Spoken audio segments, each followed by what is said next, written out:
కేంద్ర మంత్రి అక్కడి నుంచి ఎమ్మెల్యే మంత్రి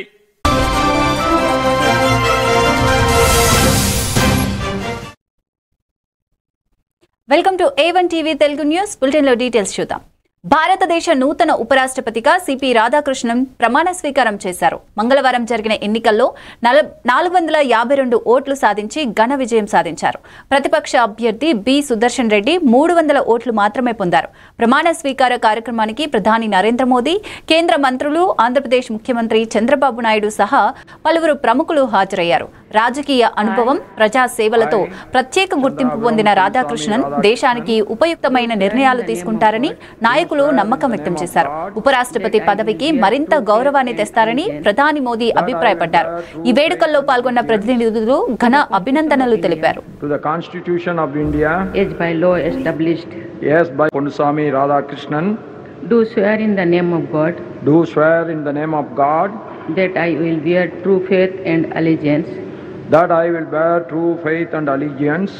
To the Constitution of India. To the Constitution of India. As by law established. Yes, by law established. And that I will faithfully discharge the duty. And that I will faithfully discharge the duty. Upon which I am about to enter. Upon which I am about to enter. Congratulations.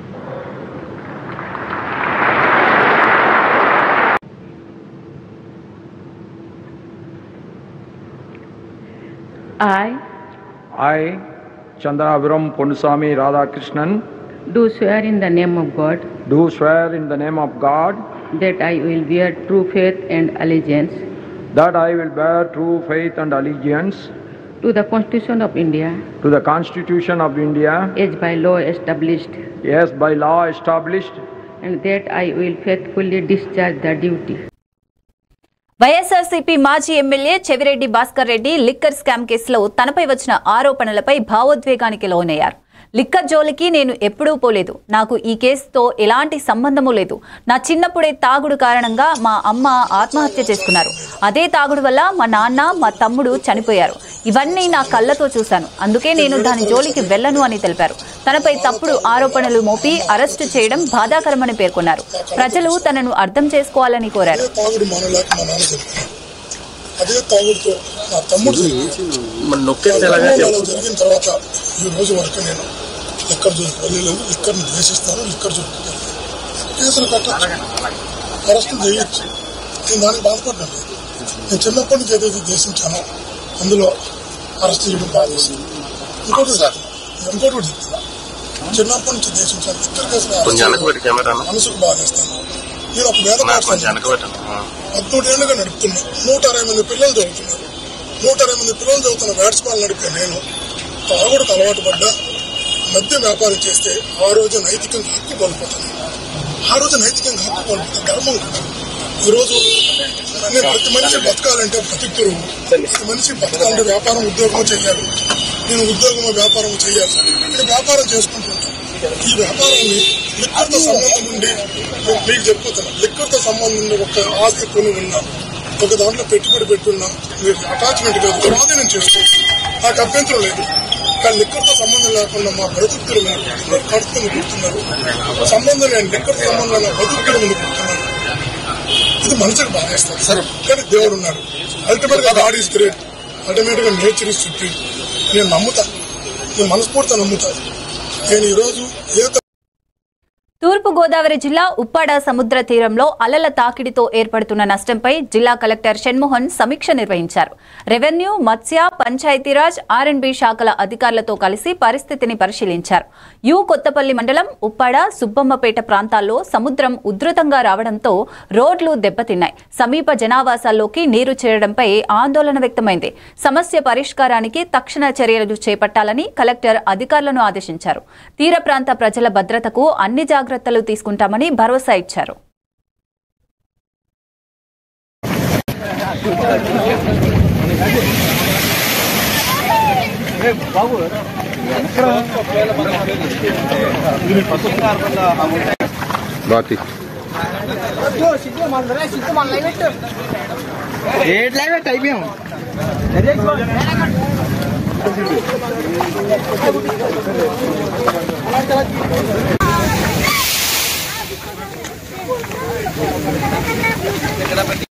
నీళ్లు వచ్చిన తర్వాత త్వరగా బయటకు ఎక్కకపోతాయి. అది నాకు కింద royal తీయడానికి అవుతుంది.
పార్టీ ఫిరాయింపుల అంశంపై మాజీ ఎమ్మెల్సీ జీవన్ రెడ్డి కీలక వ్యాఖ్యలు చేశారు.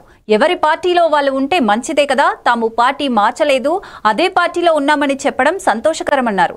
ఎవరైనా రాజ్యాంగ నిబంధనలకు అనుగుణంగా నడుచుకోవాలని సూచించారు. ఈ విషయంలో తుది నిర్ణయం స్పీకర్ చేతిలోనే ఉందని స్పష్టం చేశారు. తాను వ్యాఖ్యానించలేదని పేర్కొన్నారు. రాజకీయ పరిణామాలపై స్పష్టమైన అవగాహనతో స్పీకర్ నిర్ణయం తీసుకుంటారని నమ్మకం వ్యక్తం చేశారు. వాళ్ళు ఏదైతున్నదో ఆ పార్టీలో మేము ఉన్నామని చెప్తున్నారు కదా. మీరు చెప్పిన పత్రికలు గమనించి సంతోషం, వి వెల్కమ్ ఇట్. పార్టీ మారని ఎవరెందుకు కోరుకుంటుంటే నీకు రాజ్యాంగ నిబంధనల పట్ల అంత గౌరవం ఉంది. ఎవరే కానీ రాజ్యాంగ నిబంధనలకు అనుగుణంగా ప్రజాప్రతినిధి మీరు రాలే. ఏ ప్రజాప్రతినిధి కానీ చట్టసభకు ఎంపికైనటువంటి వాళ్ళు ఏదైతున్నదో రాజ్యాంగ నిబంధనలకు అనుగుణంగా వాళ్ళు మెదలాలి. మా మిత్రులు ఏదైతున్నదో మేము రాజ్యాంగ నిబంధనలకు అనుగుణంగానే మెదులుతున్నాం, మేము పార్టీ మారలేదు, మేము ఉన్న పార్టీల్లో ఉన్నాం, మమ్మల్ని ప్రజలు ఎన్నుకున్న పార్టీల్లో ఉన్నాం అని చెప్పంటే సంతోషం. ఆయన నీ వెల్కమ్ ఎట్టి. ఎవరి పార్టీలో వాళ్ళు ఇంకేం కావాలన్నాయి నువ్వు అదంటున్నావు వాళ్ళు నీ వెల్కమ్ ఇట్ అంటున్నా. నేను కాంగ్రెస్ పార్టీకి సంబంధించిన ప్రోటోకాల్ ప్రకారం ఏది ప్రెసిడెంట్ ఫోటోలు ఒకటి బాబు, మీరు చెప్పిన ప్రకారం ఏది జోన్ వాళ్ళ స్పీకర్ గారికి ఇచ్చినటువంటి వివరణ ప్రకారంగా మేము పార్టీ మారలేదు, మేము ఎన్నికైనటువంటి పార్టీలోనే కొనసాగుతున్నామని చెప్పని పేర్కొన్నట్టు ఇవాళ పత్రికల్లో వచ్చింది. మీరు అదే పేర్కొన్నారు. మాజీ ఎమ్మెల్యే కేతిరెడ్డి పెద్దారెడ్డి ఇంటికి మున్సిపల్ అధికారులు కొలతలు వేసేందుకు చేరుకున్నారు. అయితే ఇంటికి తాళం వేసి ఉండటంతో బయటే ఉండవలసి వచ్చింది. తన స్వగ్రామం ఎల్లనూరు మండలం తిమ్మంపల్లి గ్రామం నుంచి పెద్దారెడ్డి తాడిపత్రికి చేరుకోనున్నారు. ఎలాంటి గొడవలు జరగకుండా ఉండేందుకు పోలీసులు పెద్ద ఎత్తున బందోబస్తు ఏర్పాటు చేశారు. ఈ చర్యలతో ప్రాంతంలో ఉద్రిక్తత వాతావరణం నెలకొంది.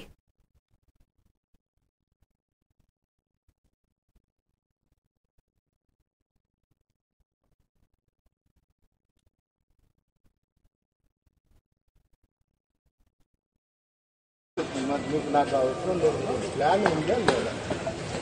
అప్రూవల్ కాదు. మీరు సర్వే చేసినప్పుడు ఇంకా 1 to 16 సర్వే చేయమని మాకు నోటీస్ చేస్తారు. ఇప్పుడు మీరు ఏం చెప్పారు, ప్రతి ఇంటిది కూడా నా ఇల్లు ఒకటి లేకుండా 1 నుండి 16 వరకు ఫ్లాట్లు. ఆ 16 ఫ్లాట్లు అయిపోయిన తర్వాత మీ మున్సిపాలిటీ సైట్ కూడా ఎంత ఉందనేది కూడా మీరు చెప్పారు. ఏమ్మా అని మీరు ఎక్కడి నుండి కలిసినా 2 పక్కల నుండి కలిసారు. అక్కడి నుండి ఒకసారి, ఇక్కడ నుండి ఒకసారి కొంచెం క్లియర్ రిపోర్ట్ అనేది నాకు అవసరం. నాకు రిపోర్ట్ లేదనేది నా ఇంటికి ప్లాన్ లేదనేది కూడా క్లియర్గా నువ్వు సంతకం పెట్టించుకునే ముందు క్లియర్గా రికార్డెడ్గా మీరు రాసేయండి.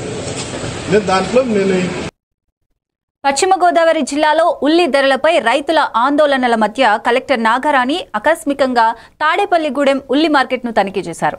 గత కొన్ని రోజులుగా రైతులు రోడ్డుపై ఉల్లిపాయలు పారబోస్తున్న ఘటనల నేపథ్యంలో ఈ చర్య చేపట్టారు. రైతులను ఆదుకోవాలని హోల్సేల్ వ్యాపారులను కోరారు. కనీస ధరను ఇవ్వాలని ఆదేశిస్తూ ₹6 ధర పలికిన ఉల్లిపాయలను మరో ₹3 పెంచేలా చర్యలు తీసుకున్నారు.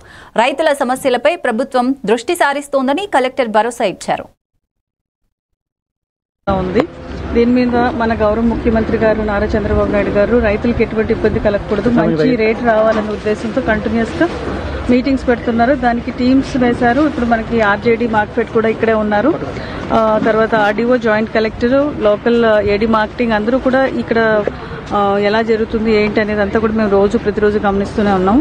నిన్నటి నుంచి మనకి ఇక్కడ రోజు కూడా వస్తున్నాయి, మనకి డైరెక్ట్గా ఫార్మర్స్ నుంచి వస్తున్నాయి. తర్వాత మార్కెట్ పంపించింది స్టాక్స్ కూడా వస్తూ ఉన్నాయి.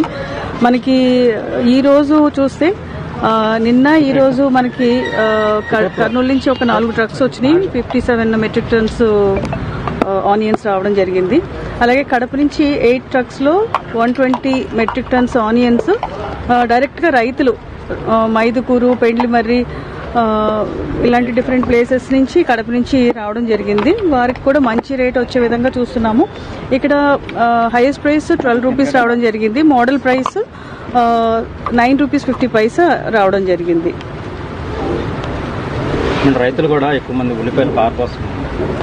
వాళ్ళకి సరైన రేట్ లేదు. ₹4, ఇది రైతులు ఏమి పారిపోయినట్టు అంటే ఏమవుతుందంటే ఇది ఎప్పుడైతే వర్షాలు వచ్చినాయో అందులో కొంచెము పాడైన డ్యామేజెస్ ఏమైనా ఉంటే అవి తీస్తారు. లేకపోతే తీయకపోతే ఏమవుతుందంటే మంచి క్వాలిటీ కూడా ఆనియన్ వెంటనే పాడైపోతుంది. దానివల్ల దాన్ని కొంచెం కొద్దిగా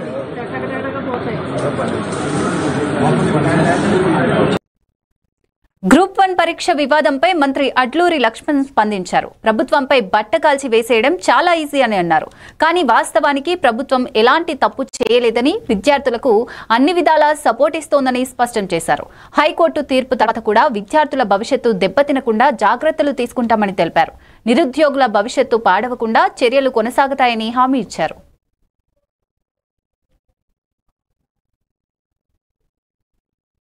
ఇష్యూ జరిగితే ఏదైనా ప్రభుత్వ పరంగా ఏ సపోర్ట్ కావాలన్నా, పిల్లలకి ఏ భవిష్యత్తు కావాలన్నా ఇప్పుడు మీరు ఒకటి ఆలోచన చేయండి అన్న. ఈ 22 నెలల పట్ల అదే ఆరోపణ ఉంటే నిరూపించమనండి. ఎవరైనా బట్టగాల్చి మీద ఎవరైనా ఇస్తారండి. బట్టగాల్చి ఎవరి మీదైనా ఇస్తారు. యథార్థాలని ఇవాళ ప్రపంచం మొత్తం సెల్ ఫోన్లో నడుస్తుంది. చిన్న ఇష్యూ జరిగితే ఒక చిటుక్కుమంటే కూడా ఇమీడియట్గా దాన్ని మెసేజ్ పాస్ ఆన్ చేసేటువంటి టెక్నాలజీ ఉన్నది. రాష్ట్రంలో ఉన్నటువంటి గౌరవ ముఖ్యమంత్రి ప్రభుత్వం ఏదైతే ఉన్నదో పిల్లలకు సంబంధించిన భవిష్యత్తు విషయం లోపల తప్పు చేయాల్సినటువంటి పరంగా ఎక్కడ కూడా అలాంటి పొరపాటు చేసే అవకాశం ఉండదండి. ఎవరైతే మాట్లాడే వాళ్ళు ఇక వాళ్ళ విచక్షణగా వదిలిపెడుతున్నాం. ఏంటంటే పిల్లల భవిష్యత్తు విషయం. గ్రూప్ 1 పరంగా ఏదైనా ప్రభుత్వ పరంగా ఏ సపోర్ట్ కావాలన్నా, పిల్లలకి ఏ భవిష్యత్తు కావాలన్నా ఇప్పుడు మీరు ఒకటి ఆలోచన చేయండి అన్న. ఈ 22 నెలల పట్ల అదే ఆరోపణ ఉంటే నిరూపించమనండి. ఎవరైనా బట్టగాల్చి మీద ఎవరైనా ఇస్తారండి. బట్టగాల్చి ఎవరి మీదైనా ఇస్తారు. యథార్థాలని ఇవాళ ప్రపంచం మొత్తం సెల్ ఫోన్లో నడుస్తుంది. మాజీ మంత్రి ఎర్రబెల్లి దయాకర్ రేవంత్ ప్రభుత్వంపై విమర్శలు గుప్పించారు. సీఎం రేవంత్ రెడ్డి దగ్గర విజన్ లేదని, కేసీఆర్ విజన్తో ముందే యూరియాను తెచ్చి గోదాంలలో నిల్వ ఉంచేవారని గుర్తు చేశారు. టీఆర్ఎస్ హయాంలో రైతులు ఇంత ఇబ్బందులు పడలేదని తెలిపారు. ఇప్పుడు రైతులు ఎరువుల కోసం తీవ్రంగా ఇబ్బందులు పడుతున్నారని, ప్రభుత్వం పట్టించుకోవడం లేదని మండిపడ్డారు. రైతుల సమస్యలపై కూటమి ప్రభుత్వం స్పందించకపోవడం రాష్ట్రానికి ప్రమాదకరమని ఆవేదన వ్యక్తం చేశారు.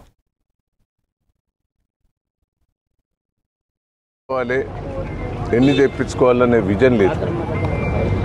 ఎరువులు ఫ్యాక్టరీలన్నీ మన తెలంగాణలో ఉన్నాయి. మళ్ళా ఆ విజన్ కూడా లేదు.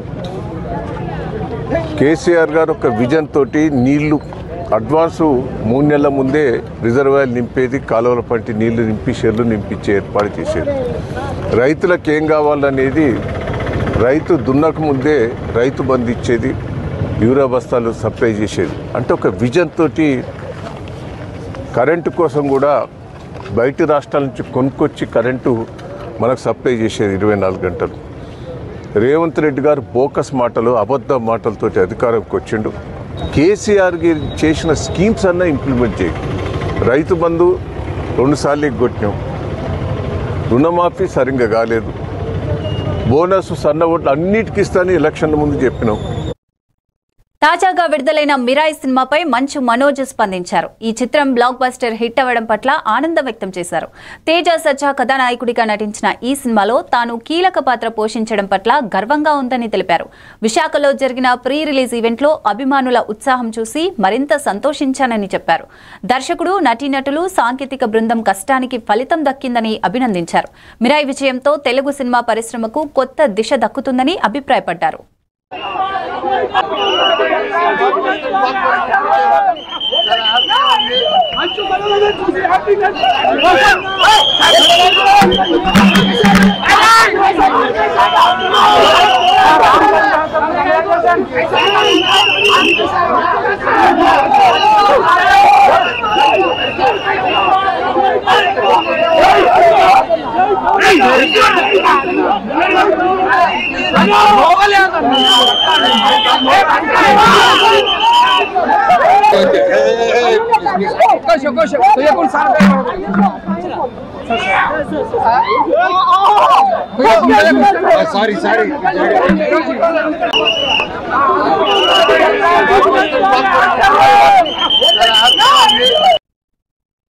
బాలనగర్ డీసీపీ సురేష్ కుమార్ రేణు అగర్వాల్ హత్య కేసుపై స్పందించారు. రోషన్, హర్ష అనే ఇద్దరు యువకులే ఈ హత్య చేసినట్లు భావిస్తున్నామని తెలిపారు. అన్ని కోణాల్లో దర్యాప్తు కొనసాగుతోందని స్పష్టం చేశారు. 1-2 రోజుల్లో కేసు పూర్తిగా ఛేదిస్తామని హామీ ఇచ్చారు. నిందితులను పట్టుకునేందుకు పోలీసులు ప్రత్యేక బృందాలను రంగంలోకి దించారు. బాధితురాలి కుటుంబానికి న్యాయం జరిగేలా చట్టపరమైన చర్యలు తీసుకుంటామని అన్నారు. ఈ కేసు పరిష్కారం కోసం పోలీసులు సమన్వయంతో పనిచేస్తున్నారని తెలిపారు.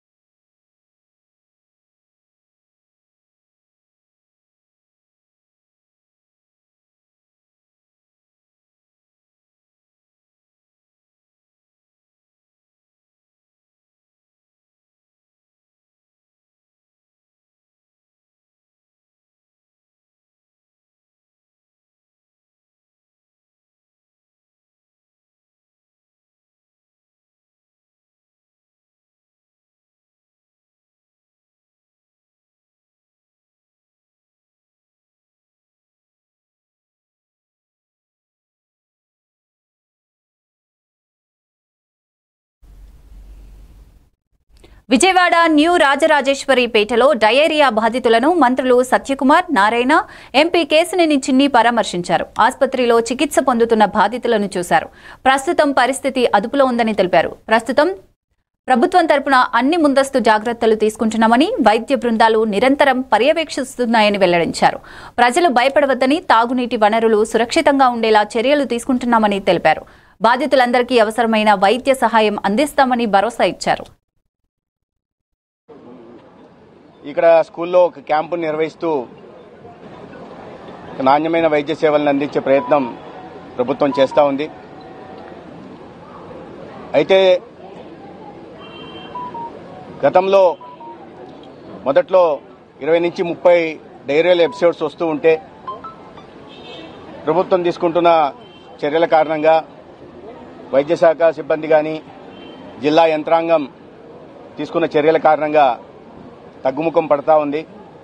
అయితే ఇవాళకి కూడా కొన్ని కేసులు వస్తున్నాయి. ఇవాళ కూడా ఆ పేషెంట్తో మాట్లాడితే నిన్నటి నుంచి 3 ఎపిసోడ్లు 4 ఎపిసోడ్లు ఈ రకంగా వస్తున్నాయని చెప్పడం జరిగింది.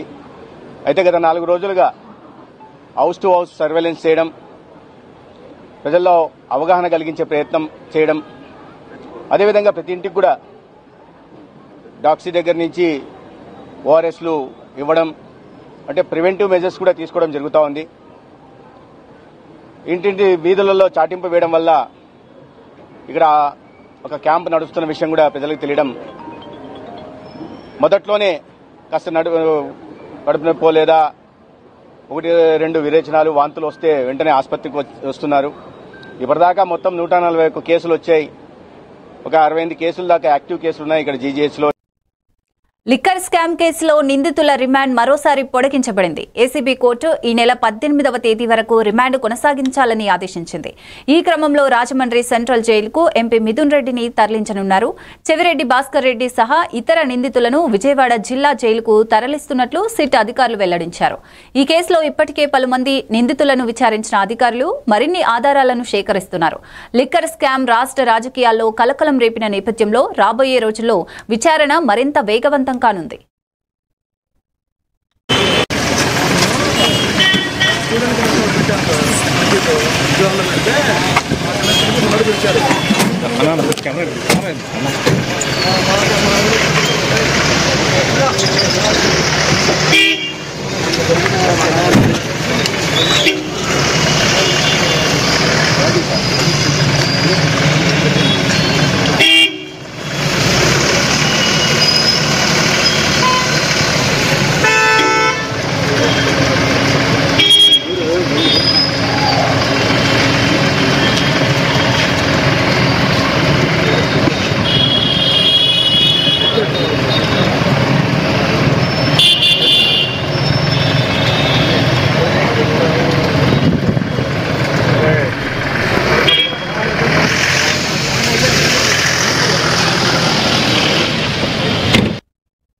ప్రజాపాలన ప్రభుత్వంలో ప్రతి నియోజకవర్గానికి 3500 ఇందిరమ్మ ఇళ్లు మంజూరయ్యాయని మంత్రి పొన్నం ప్రభాకర్ వెల్లడించారు. ఇప్పటికే మొదటి దశలో మంజూరైన ఇళ్ల పనులు వేగవంతంగా జరుగుతున్నాయని తెలిపారు. కొన్ని చోట్ల ఇళ్లు పూర్తయి గృహ ప్రవేశాలు కూడా జరిగాయని పేర్కొన్నారు. పేద ప్రజల కోసం ప్రభుత్వం అమలు చేస్తున్న సంక్షేమ పథకాలను సద్వినియోగం చేసుకోవాలని ఆయన సూచించారు. ప్రతి అర్హత గల కుటుంబానికి ఇల్లు అందించే దిశగా కృషి చేస్తున్నామని మంత్రి స్పష్టం చేశారు. ఈ కార్యక్రమం ద్వారా పేదలకు సొంత గృహ కళ నెరవేరుతోందని అన్నారు. ఇళ్ల నిర్మాణాన్ని వేగవంతం చేస్తా ఉన్నాం. నేను హుస్నాబాద్ నియోజకవర్గాన్ని కానీ తెలంగాణ రాష్ట్రంలో గృహ ఇందిరమ్మ లబ్ధిదారులందరూ నిర్మాణం పనులను వేగవంతం చేసి తొందరగా నిర్మించుకోవాలని కోరుతా ఉన్నాను. ఎందుకంటే ఇల్లు అనేటువంటి ఒక కళ, ఇల్లు కట్టి చూడు పెళ్లి చేసి చూడు అన్నట్టుగా ఆ ఇల్లు కట్టుకునే సందర్భంగా ప్రభుత్వం ఇస్తున్న సహకారంతో తొందరగా నిర్మాణం చేసుకోవాలని విజ్ఞప్తి చేస్తూ ఈ ఇందిరమ్మ ఇళ్లతో పాటుగా ఒకవైపు సన్న బియ్యం, మరొక వైపు 200 యూనిట్ల ఉచిత విద్యుత్తు, కొత్త రేషన్ కార్డులు, రైతులకు సంబంధించిన అనేక కార్యక్రమాలు కొనసాగుతున్నాయి. ఇటువంటి సందర్భంలో అందరూ కూడా ప్రభుత్వ కార్యక్రమాలను పథకాలను వినియోగించుకోవాలని సందర్భంగా విజ్ఞప్తి చేస్తా ఉన్నాను. తెలంగాణ ప్రభుత్వం ప్రతిష్టాత్మకంగా తీసుకొని నియోజకవర్గానికి 3500 ఇందిరమ్మ ఇళ్ల నిర్మాణానికి సంబంధించినటువంటి శాంక్షన్లు ఇచ్చి నిర్మాణాలు తొందరగా పూర్తి చేసుకోవాలి, లబ్ధిదారులందరినీ ప్రోత్సాహపరుస్తూ రవాణా ఉచితంగా ఉష్కను ఇస్తూ మిగతా అన్ని రకాలుగా నిర్మాణం చేసుకోలేని వాళ్ళకు మహిళా సంఘాలతో సహకారం చేస్తూ మరి ఇండ్ల నిర్మాణాన్ని వేగవంతం చేస్తా ఉన్నాం. నేను హుస్నాబాద్ నియోజకవర్గాన్ని కానీ తెలంగాణ రాష్ట్రంలో గృహ ఇందిరమ్మ లబ్ధిదారులందరూ నిర్మాణం పనులను వేగవంతం చేసి తొందరగా నిర్మించుకోవాలని కోరుతా ఉన్నాను. ఎందుకంటే ఇల్లు అనేటువంటి ఒక కళ, ఇల్లు కట్టి చూడు పెళ్లి చేసి చూడు అన్నట్టుగా ఆ ఇల్లు కట్టుకునే సందర్భంగా ప్రభుత్వం ఇస్తున్న సహకారంతో తొందరగా నిర్మాణం చేసుకోవాలని విజ్ఞప్తి చేస్తూ ఈ ఇందిరమ్మ ఇళ్లతో పాటుగా ఒకవైపు సన్న బియ్యం, మరొక వైపు 200 యూనిట్ల ఉచిత విద్యుత్తు, కొత్త రేషన్ కార్డులు, రైతులకు సంబంధించిన అనేక కార్యక్రమాలు కొనసాగుతున్నాయి. ఇటువంటి సందర్భంలో అందరూ కూడా ప్రభుత్వ కార్యక్రమాలను పథకాలను వినియోగించుకోవాలని సందర్భంగా విజ్ఞప్తి చేస్తున్నాను. తెలంగాణ ప్రభుత్వం ప్రతిష్టాత్మకంగా తీసుకొని నియోజకవర్గానికి 3500 ఇందిరమ్మ ఇళ్ల నిర్మాణానికి సంబంధించినటువంటి శాంక్షన్లు ఇచ్చి నిర్మాణాలు తొందరగా పూర్తి చేసుకోవాలి, లబ్ధిదారులందరినీ ప్రోత్సాహపరుస్తూ రవాణా ఉచితంగా ఉష్కను ఇస్తూ మిగతా అన్ని రకాలుగా నిర్మాణం చేసుకోలేని వాళ్ళకు తిరుమల శ్రీవారిని పలువురు ప్రముఖులు దర్శించుకున్నారు. మ్యూజిక్ డైరెక్టర్ అనిరుద్, రాజస్థాన్ మంత్రి కామ్హయ్య లాల్ చౌదరి, కేంద్ర మంత్రి సత్యపాల్ సింగ్ భాగాల్ దంపతులతో కలిసి స్వామివారిని దర్శించుకున్నారు. ఆలయ అధికారులు వీరికి స్వాగతం పలికి తీర్థ ప్రసాదాలు అందజేశారు. ఈ సందర్భంగా వారు దేశ ప్రజల శ్రేయస్సు కోసం స్వామివారి ఆశీర్వాదాలు కోరుకున్నారు. తిరుమలలో రోజురోజుకు వీఐపీ సందర్శకుల రద్దీ పెరుగుతుండగా ఆలయ అధికారులు ప్రత్యేక ఏర్పాట్లు చేస్తున్నారు.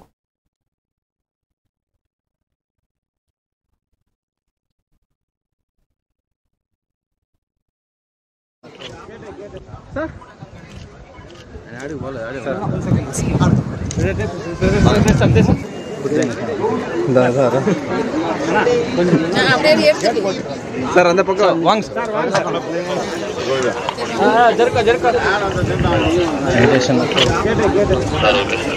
తీసుకున్నాం இந்த பக்கம் பாருங்க சார் ப்ளீஸ்